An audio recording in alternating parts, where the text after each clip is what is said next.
ఉంటారు. రాజకీయాలకు వచ్చినప్పుడు ఏంటంటే ఆమె రాజకీయంగా ఒకటి కోరుకొని ఉండొచ్చు. ఇప్పుడు కనపడుతున్న దాన్ని బట్టి మనకు అర్థమవుతుంది ఏంటంటే ఆమె రాజకీయంగా ఏదో వాటా కోరుకుంది. అది ముఖ్యమంత్రి దాంట్లో వాటా అవ్వచ్చు, మరి ఇంకేదన్నా కోరుకుంది అంటే నేను అనుకోవడం ఏంటంటే ముఖ్యమంత్రి పదవి షేరింగ్ కోరుకుందేమో అని అనుకుంటున్నా. ఎందుకు ఈ మాట అనాల్సి వస్తుందంటే ఆమె తెలంగాణ వెళ్ళి పార్టీ ఎందుకు పెట్టింది? తెలంగాణలో ముఖ్యమంత్రి అవడానికి పెట్టింది. అంటే ఆమె ఆశయం ఏంటి? ముఖ్యమంత్రి పదవి ఆమె ఆశయం. అది ఆంధ్రాలో జగన్మోహన్ రెడ్డి గారు ఉన్నారు కాబట్టి, జగన్మోహన్ రెడ్డి గారు ఉండగా కుదరదు కాబట్టి తెలంగాణ వెళ్ళి ముఖ్యమంత్రి అవ్వాలనేటువంటి నా ఆలోచన ప్రకారం వెళ్ళింది ఆమె. మనం కంటిన్యూ సీక్వెన్స్ చూస్తే, మనకి సిరీస్ వైజ్ చూస్తే మనకు అర్థమయ్యేది.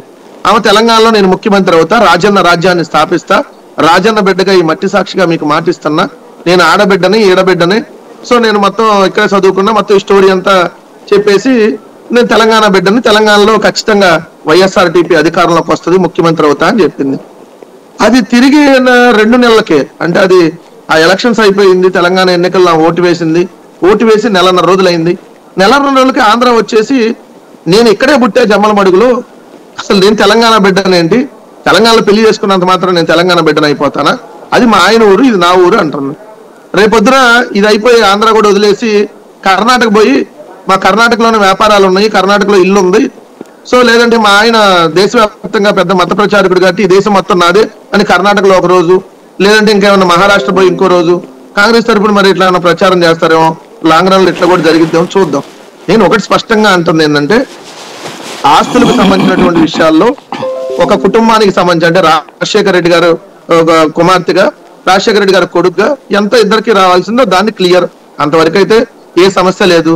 ఆ వాటాలకు సంబంధించి ఆమె ఉంది. ఇంకా ఆమె ఈ రోజు చెప్పేది ఏంటి, నేను పాదయాత్ర చేయడం వల్ల అధికారంలోకి వచ్చారంటారు.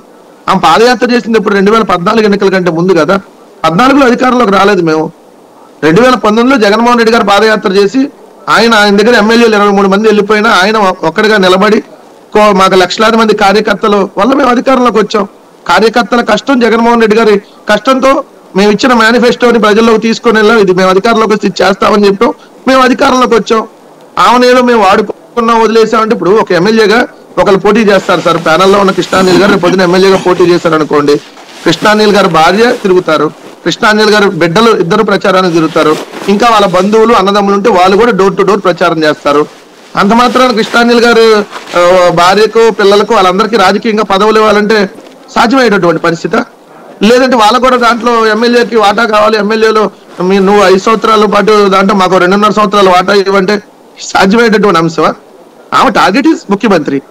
అది జగన్మోహన్ రెడ్డి గారు దాంట్లో ఇక్కడ ఆంధ్రప్రదేశ్ లో అయ్యారు, ఆమె కూడా అవ్వాలనుకుంది, అక్కడ అవ్వలా అని మరి ఇక్కడ దాంట్లో జగన్మోహన్ రెడ్డి గారు కుటుంబంలో వద్దని అనుకున్నారు. సో రాజకీయం